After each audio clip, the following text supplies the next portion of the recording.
Test. Do I? It doesn't give us feedback. Yeah. Hey. Okay. Okay. All right. Here we are. The eldest. Who wants to do the intro? He's the eldest. Oh, I'm the guy right there. That camera right there. Hey guys, welcome to Raising the Bar. This is our first episode, so we're excited to be talking mostly about us.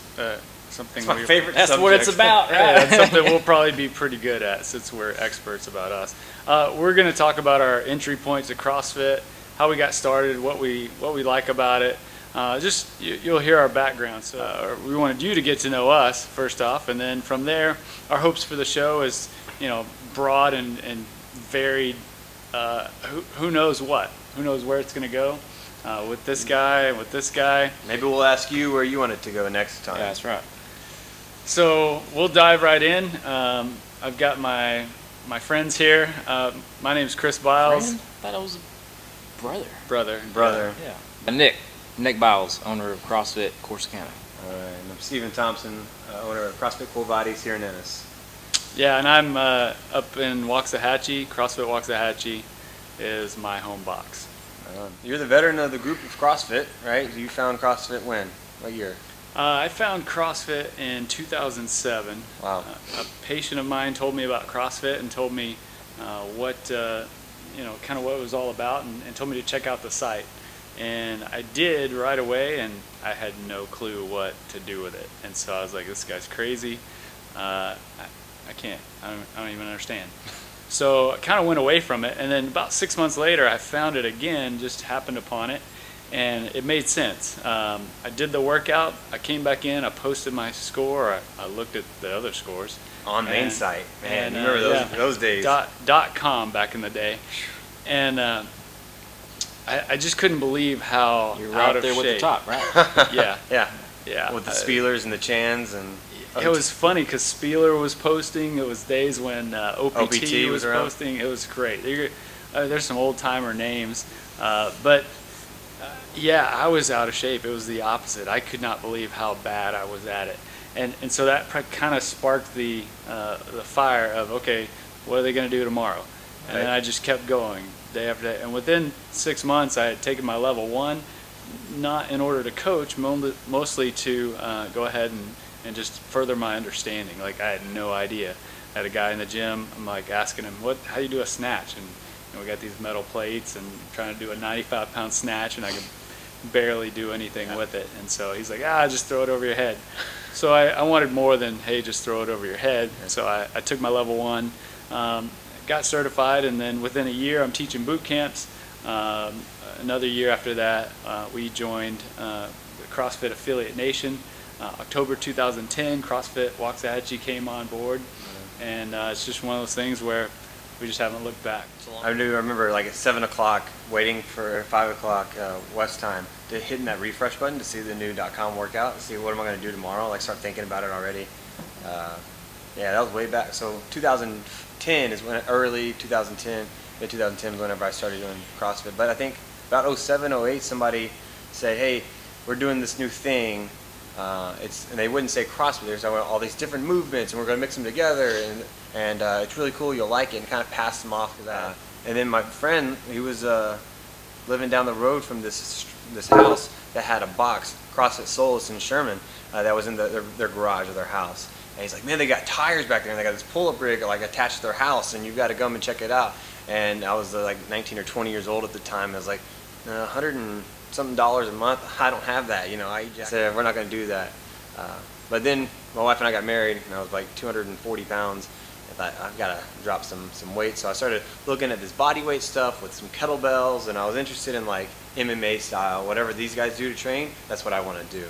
And so I started researching that, and I see this word CrossFit, these different CrossFit workouts, and so I kind of make this program. And I talked to my brother-in-law like Thanksgiving of 2010, and he's like, well, I've been doing CrossFit the last couple of years, and here's the website.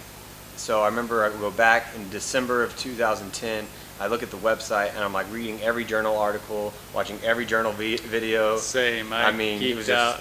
Every single night I'm reading or watching a video on something. Yeah, I think I read every article from 2002 or 2003 all the way through, and just went back, watched every video, and was locked away. And then I tried to go work out. You know, they talk about what's your first workout. I don't quite remember that, but I remember the first workout. I thought I'm an idiot and I'm out of shape, and it was this Hero Wad nuts, and it was starts with 10 handstand push-ups. And I was like, okay, never done a handstand push-up before. I kick up against the wall and immediately just fall on my neck, and I could do it for like 10 minutes trying to do a handstand push-up, because I would just, and that's what I remember back in the day in the garage, was just falling on my neck over and over again. And then it ends with like running with a 45-pound plate, and I'm thinking, what have I got myself into? So about December 2010 is where I started this thing, and 2012 May I got my level 1. I moved to Ennis a couple weeks after that, and then the 2013 Open, started training with this guy for a while, and then in July of 2014 opened the box here in Ennis, CrossFit Quo Vadis, and we've been here 2.5 years. It's been a fun ride. Cool. So you came into it trying to drop weight and get in shape. I came into it, I was kind of a runner. I did endurance races, biking, trail running, kayaking, adventure race type stuff. I'd run some marathons, so I was a skinny guy. And I come in and I'm like trying to lift heavy, and I need to gain some weight. Sure. And it was one of those things where I couldn't do an overhead squat. I think Nancy popped up one time, and it was one of those things where I loaded up the bar. I don't think I'd even tried it other than with a PVC pipe for some reason. You're ready to go for 95 pounds? I loaded up the bar with 95 pounds, and I throw it overhead. I'm like, no. Yeah. It's like on my back before I know it. So I had to strip it down to an empty bar and try to suffer through that. It's so humbling in the beginning, and people were like, this is so hard, and I don't understand, and I'm never going to get good at it. It's like, it's the process, man. It's definitely a process. And kind of speaking of getting bigger and getting into this stuff, Mr. tell us 20's about where I'm at. getting bigger. I gained 20 pounds in the last couple months or so. But how I got into it actually was from you, from my brother. You're welcome. Yeah. Change your life. Kind of spurred me on to get into after he discovered it. And for those of you that don't know, I have triplet little girls, so I was very busy at the time. Just kept making excuses and couldn't find the time to get it in. Finally, summer of 2011, I got up to the box with him. First workout was Run with the Bulls. Yeah. Some of y'all have done that. CFW. Yeah, that was a good one. He talked me into going with the ladies prescribed weight, which is 25 pounds. Told me we had to do 3 rounds, 400 meter run, 25 squats, 25 push-ups, and 25 sit-ups, all with the weight plate. And so, I'm thinking, all right, this is okay, because kind of like you, I'd been cycling for a long time, running, felt like I was in pretty decent shape, but that workout just kicked my butt. I mean, round 1 was okay. Round 2, the push-ups were getting harder. Round 3, I ended up having to ditch the plate. I couldn't finish it with a 25-pound plate, seriously. Yeah. And so, like you guys were saying, that it just woke me up. And I had these ladies that were finishing, way before me. I'm the last one done in the class, but they're, fist bumping me, and it's like, man, I'm out of shape. I can't.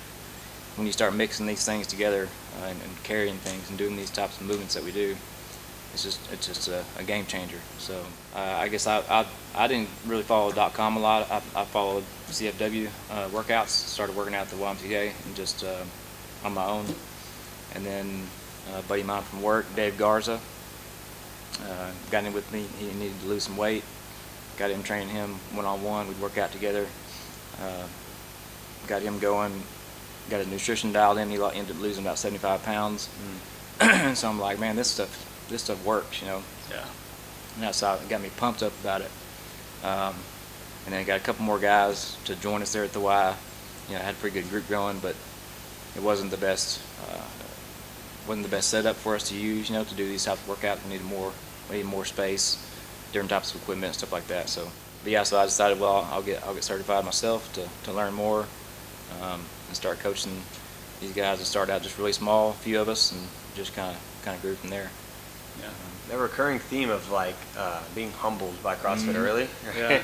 That's everybody. Who remembers their first Fran? I mean, Oh yeah. But you talk about using metal plates. I didn't have any bumpers. I built this pull-up rig in my backyard, and my brother-in-law is like, "We're going to do Fran."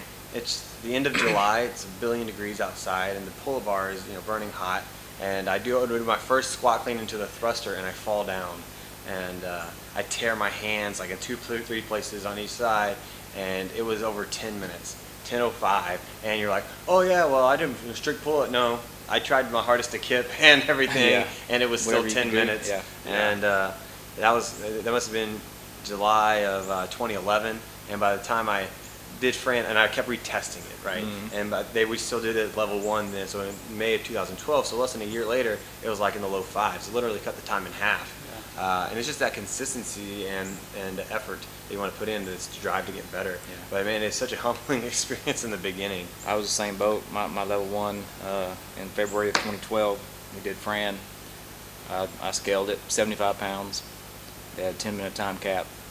I finished. I hit the time cap. Had two pull-ups left to do, so I didn't quite get done in the time cap with that 75 pounds scaled weight. Now I can do it prescribed weight, and and like you said, 5 minutes. Yeah. And so just that. It's one of those things, yeah, you keep working at it, you get better and better. My Fran experience at the level 1 was, I had done Fran one other time with 95, and we actually had metal plates at the cert for these. And so I'm like, wow, I'm asking this trainer who was there coaching for the level 1, like, hey, what do you think, Todd, should I do this at 95? And he was like, looked me dead in the eye. He's like, yeah, you're going to do it RX, brother. I'm like, yeah, I'm going to do it RX. This guy says I can do this. And so then they had the 10-minute cutoff at the cert, and I was like, okay, he thinks I can do it.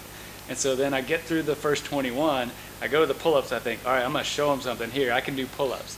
So I start doing pull-ups, and all of a sudden I have this gal in my face who is Nicole Carroll, and she's yelling at me to straighten my arms, like, because I'm just doing that whole get up there and like try to do this.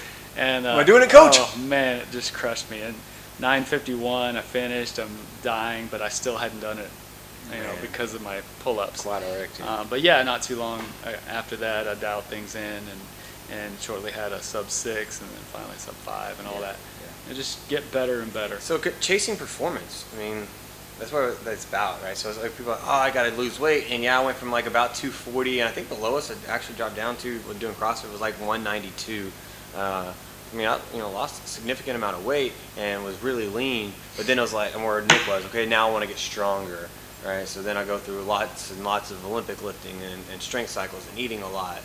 I think it's not necessarily like, okay, here's my weight, I need to be at this weight, or I need to look this way. I think chasing performance is kind of something that entered in early, and what I see with our clients too is, oh, well, somebody got a handstand push-up, oh, I want to get a handstand push-up, or whatever it might be. Yeah. And so chasing that performance, I got 10-minute Fran time, and then with a year got it to the 5-minute range, and now, trying to break that into that 3-minute mark or whatever it is. If you're in the 3s, or you're always trying to chase that by even 1 second. It's like fit or not, right? I think it goes in cycles. I kind of did the same thing Nick's doing now when I got in. Like the people like Mark Ripito were big in the community, and I was doing Go Mad, gallon of milk a day, trying to eat and lift heavy, because that was my Achilles heel. That's what I was bad about. I wasn't that strong. So going in, I went from about 160 pounds up to 190 in a short period of time, about 3 months, doing like this Starting strength just stuff? starting strength cycle and 5s, and it was just it was working because I was eating and I was lifting every day. Hardly any conditioning, but I took the next 3 months after that and started doing WODs again, and basically just about dropped almost all of that, probably 25 pounds, kept some measure of strength, and then continued my journey. Yeah, it's an interesting balance, right? There's a hierarchy, and I think it goes in cycles, of getting bigger, getting smaller. A lot of people go through that in their phase of CrossFit. Yeah, and we talk about that body weight, but in reality, I think what we're wanting is the strength out of it. We know more strength comes from that higher body weight, which is what I'm looking for. Mass I'm moves chasing, mass. Yeah. I'm chasing a triple body weight deadlift is one of my ultimate goals. And just to drive up my back squat numbers. And if you keep getting heavier, that triple. So I gotta find a stopping point at some point. But You may want to slow down. slow down. No, but I definitely, I feel the difference with the heavier body weight. It's easier to move the weight around no matter what I'm doing. Deadlifts, power cleans, whatever. Yeah. It's feeling But better. then you're going to suffer on some body weight stuff. Yeah. Yeah. Right? Pull-ups, Yeah, I may. muscle-ups. But I'm gonna. it's a trade-off. Yeah. At some point. You got to It's a strike that trade-off. balance. Right? Say, what are we looking for? What's chasing the performance? What am I trying to chase at this moment? But you can't lose. We were listening to something the other day. Said, yeah, I went through a 3-month training cycle trying to get stronger, and I got stronger. But then my first day back to conditioning, we did Helen, and I was like 4 minutes off my Helen time. And so, like, that's a pretty big trade-off. You know, a 400-meter run and some pull-ups and some kettlebell swings. Dude, you suck. You're running in pull-ups and kettlebell swings now. So that's why we kind of had that temptation to kind of, we need to do a strength cycle. Oh, we need to do this. And I think there's a beauty in trusting the programming. And I think a lot of this stuff, some of this stuff is us as coaches kind of experiment with, with the body weight and things like that, and kind of off the wall or different strength cycles and things. But like I said, if you just are looking to get in shape, to stay in great shape, just following all of our regular programming is going to get you there. Yeah. Yeah, the constantly varied aspect of CrossFit, I think, is the beautiful thing to take an athlete, and no matter what their needs are, you're going to hit it at some point. Yeah. There are going to be days where this is right at home, this is what I do. Other days where they're going to be so out of their element, it's not even funny. Yeah. But they all blend, and they all work to get them to where they want to go. Yeah. That's what I love about I it. think that speaks to showing up, right? I mean, so Oh, yeah. if we have a 7x1 deadlift day, that's a day some people are going to want to show up Yeah. at. You program a 5K, you know what happens? It's like Yeah. crickets, you know. Yeah. You get your runners that show Or up. vice versa. Yeah. Yeah. Yeah, there's no cherry picking. Early on, doing .com wads, it was what it was, 3 on, 1 off, and it's Yep. like, hey, I'm going to do this today. All right, tomorrow I'm going to do that. I don't know how to do this, but I'm Again. going to watch something to figure And out I how to love do it. the message boards just lighting up with people complaining every Yeah. day about something, but it's like, hey, just go do it. You Yeah. know? We're going to touch on Dive in. favorite workout. Joe's favorite workout. It's interesting you write that because I think that's Chris's favorite. Is it? One of them. I do like Helen and Jackie, kind of my two, Ugh. some of my Yeah. two favorites. But yeah, Helen. It's a good one. I like Helen. I remember the first time I did Helen, and when I first moved here, there was a ball field and said, we're going to measure this off about 400 meters. And I remember coming off the first round of doing my 12 pull-ups and on a second round of 400-meter run and just not being able to feel my forearms after that kettlebell swing and the pull-up. And I'm thinking, what's going on here? And it would made those pull-ups impossible the next couple times. And it was Even though there's only 12 of them. yeah. They seem, There's- yeah. I mean, it was 12. I'm thinking, how did 12 pull-ups? You got these kettlebells. So I'm thinking, okay, how can I grip the kettlebell differently? How am I gonna? Yeah. How am I gonna break these pull-ups down? And by that third run, I thought, I might as well just walk this. I can't breathe. I can't hold my arms up. Yeah. I can't. That's do probably it. one reason I like Jackie. You just get it all done. But it's amazing what that hit does. Like, you get off the row and then you try to hit that barbell, and it's like, hey, no big deal. It's an empty barbell. Right, yeah. Right. And then you start doing those thrusters, and then you're like, oh, I should set this down, and you really want to set it down, Yeah. but you try to push through, and then you finally got the pull-ups, and it's like, not that many. But yeah, it's amazing what it I does can do to you. 30. How you? I can't do how it- 30 right now. How it breaks you, yeah. All those benchmark wads are fun to come back to and see your progress. Even if, I think my last time on Helen, I PR'd by like 1 second. I mean, Yeah. just barely got it, but I was pumped. Yeah. Yeah. Because it was improvement. So, Yeah, we just retested Diane the other day, and I PR'd by like 6 seconds, and Yeah. I was stoked. I mean, it's better. Yeah. That's it. Yeah, better, same, or worse, right? It's that chasing performance. I like Nancy. If we're talking about girl wads. Oh no. I mean, I'm an overhead squat guy, right? I'm not a great runner, but I can kind of maintain a pace over those 5 rounds and come in, and it's a mental test for me to say, you're going to pick the bar up and go 15 unbroken, and you can't put the bar down on those overhead squats. And so there, if you decide that, okay, now I'm going to do all 5 rounds unbroken, the next time you know you can do it, so you're going to do it. The only option to get faster is to run harder. And so whenever you're punished by running harder, it's just brutal, and Yeah. especially something I'm not great at. So it's That one's tough. That one's a lot of rounds too. yeah. But, It's just that it's that push too of each other because you know for you and I as we battle through opens, there's so many things that you're really good at, so many Yeah. things I'm good at, and they tend to be opposite. opposite. Yeah. But in the end, we come together and we're like so A close. second or a rep away. Yeah, pretty amazing. A lot of fun. A lot of fun. I remember I think my second workout, again, when I began doing CrossFit, I was coming up to CFW back in the basement. You had Yeah. the basement box, and was DT. We were doing Oh DT. my gosh, no. Yeah, calls for 155. Yeah. I think it's the weight. Yeah. 5 rounds, 12 deadlifts, 9 hang power cleans, and 6 Shoulder overhead. shoulder jerks. overhead. Yeah, Yeah. push jerks. We scaled down, I think, to like 65 pounds. Pretty sure. That, I'm serious. We scaled to 65 pounds, and I still struggled because I mean, I had not done barbell stuff since like we were in high school. We used to go to the YMCA, yeah. and we used a barbell to bench press We would bench and and curl. hit the decline. You know, Oh, we the were, decline. We were we were getting masters buff. of decline. Yeah. Yeah. Hammer curls. That's We abs. tore it up. You'd walk outside and maybe run a little lap and then Yeah. be like, that was I'm good. gonna go jog the track. Okay, that's Chinese good. food. Let's I'm go. gonna go Let's eat go Chinese food. Oh Yeah. man, there you go. I mean, those Recipe for success. workouts are just totally different. You know, I just seriously, I just not used the barbell for anything besides bench pressing before, and I've got a lot of people that have come in and been that same way. Chris is talking about trusting in the programming and going where we go. If you have a goal and you want to get there, I have a client, in his late 30s, and he started in, just about 20 pounds less than where he started. Hadn't really ever picked up a bar, never really worked out, and he's just doing crazy things that he's never done before, and just making great progressions. And so if people say, "Oh, I'm too old," or it's not for me, this has got somebody who really just kind of walked off the street. I was like, what's this about? He's a great runner now. Deadlifts almost 400 pounds. Got handstand push-up and bar muscle-ups, and get a clean and jerk over 200 pounds. All this kind of thing that it's like, well, I didn't know I could do any of that. Or it couldn't 2 years ago. Couldn't. So I think that trusting in the program is important. So Yeah. I think stressing to beginners, I love watching people get through their early stages and get stronger. And I always tell people in kind of an elements, beginner class, like, hey, enjoy this time. Like, you're gonna get some good movement, but you're also gonna get stronger, and that strength progresses like no other time.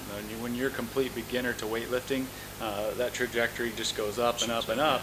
Whereas now you're a seasoned weightlifter or advanced weightlifter, and it's like, and it's like, little gains here and there. those beginning 6 months, every day's a PR. It's so great. You could have them, deadlift one day, they come back a week later after doing just ab crunches all, for the week, and then they're going to deadlift more. Right. Like, it doesn't matter what they do, Yeah. they're going to get stronger. I think we've talked some about why we Yeah. enjoy training people. Yeah. We kind of started our gym, I think, because we loved CrossFit. Absolutely. And it's like, hey, this thing's Yeah. changed my life.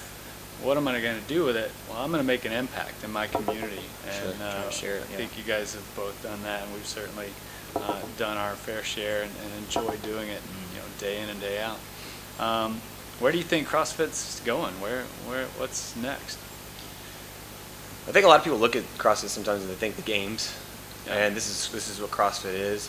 And I tell you what I love in my community in seeing as the people I've had recently, 2 members join in their 60s and saying, my daughter, my son have been doing this. They talked about it. What is this about? I think that's really kind of where I think it's going to hit the 2 ends of the generation gaps. I think introducing like kids programs that you guys run successfully, and then the older seniors and adults and people not being limited to what their preconceived notions are. I think it's going to hit a big growth in those 2 areas. Absolutely. Like Greg Glassman said it. He's like, medicine's getting good enough where, you're going to live into your hundreds, but like, how do you want to live in your hundreds? Right. People are feeding you pudding and having to wipe your butt, or do you want to be able to, go around and pick up your great-grandkid or whatever? Yeah. So I think those 2 ends of the spectrum is where it's headed. And seeing it in my gym, I've got a real big interest in like early teenage years. We have several teens and a couple of like 12 and 13-year-olds. And like I said, recently got a lot of people in their 50s and 60s who are really interested in saying, I'm not dead yet, and I want to do something. Yeah. Yeah. I think that's where it could be headed that Yeah, way. I totally agree. We got some older folks in our box, and I do some personal training also, and just the functionality that they get from the stuff that we do. You know, we do work on box squats. Yep. You know, sometimes weighted, sometimes just body weight. Just that, you know, just practicing that sitting down and getting up. Is a lot of help. Turkish get ups. You know, just getting up and down, keeping them able to move around. I think is great. You know, I trained a lady that was 98 years old. You know, not just relative stuff to her. You know, just Sure. not getting in the gym and throwing a barbell around, but and then also, yeah, like you mentioned, the kids program. I think it's already been implemented in some school systems. I can see that going further. That's something I would like to explore myself. Actually, come to us, their parents say, well, you know, Johnny doesn't like to play football. He doesn't want to play soccer. He doesn't, you know, which is fine. You know, he wants to play video games. That's cool. But he's got to do something. Right. You got to keep those kids active. Sure. And so they come in. They learn how to move. They have fun. You know, I try to keep the workouts fun. Play some games. You know, they get better and better. And they start to gain some confidence that they need. And so It's big. yeah. Big for those kids. You know, we don't see a lot of kids in our programs, but we do have kind of that older spectrum of athletes. And so, yeah, I see CrossFit as something that can be a lifestyle for somebody as they get older. Greg Glassman's quoted as saying, you know, the needs of like your grandmother Right. don't vary by kind. It's just by degree. Like, Right. you know, it's the amount of load lifted. You know, a PVC pipe versus a barbell. Right. But they All still relative. need to put something overhead or still Pick need to something off the floor. functionally get down, you know, into a squat. And so, you know, you make yourself as strong as possible for that time of your life, Yeah. for what you need. And honestly, like, that's going to help everybody. Right. From the nursing home generation to your kids. And so Yeah. CrossFit's staying power, I think, is in the community, how much fun that we have working out together, Absolutely. how supportive it is. You don't get those high fives in every other area of your life. And so Right. that's a huge part of what we do. And us as trainers, I think our charge is be as educated as possible, really get in and dig in and start to become experts in this field of how can we help people achieve their best. And so I think CrossFit's here to stay for a long time, and our goal is to, you know, make sure that it does and help our communities. And you guys do a good job of that. I'm You do a excited good to job see of it. that. So you Wow. got getting us started. Yeah, Yeah, so- big part of that. You got the ball rolling. But it's not discriminatory. It's for. I mean, I do think it's for everybody, but it doesn't have to be for everybody. It's just we prefer it to be for everybody. Yeah, anybody can do it. Not everybody wants to. Yeah. It's not gonna be everybody's That's thing. okay. You know, some people like doing their own thing, putting And that's- headphones in. Totally cool. Yeah. Yeah. So hopefully, you know, that gives people a taste of who we are, what our Sure. heart is, and that's really our goal, guys. We want to get to know you, and you know, we'll have maybe some times where we do ask, hey, what do you want to hear about, and we'll use our collective knowledge to try to bring the thunder, as it were. So Bring thunder. I don't know. Thunder? No, we're raising the bar, right? Oh, Yeah. raising the bar. Raising the bar. Okay, That's so Did we go over that in the beginning? Yeah. That's the name of Are our we doing program. the end Raising thing? We need to raise. All right, we can practice this. Ready? Yeah. Raise the Okay. Raise the bar. Raise the bar. All right. Well, Stop there. Hey, that's it. Good job. Raise the bar. Keep on raising it. Keep on raising the bar. Every on. bar you have, raise that Raise bar. all the bars you can see right Raise now. overhead. Raise them up. Press. Raise them up. I'm gonna go work out. There we I'm go. gonna raise the bar. Biceps. Oh wait, let me do it. You can grab this bar back here. Oh my! I didn't even know it was that big. No, it's embarrassing.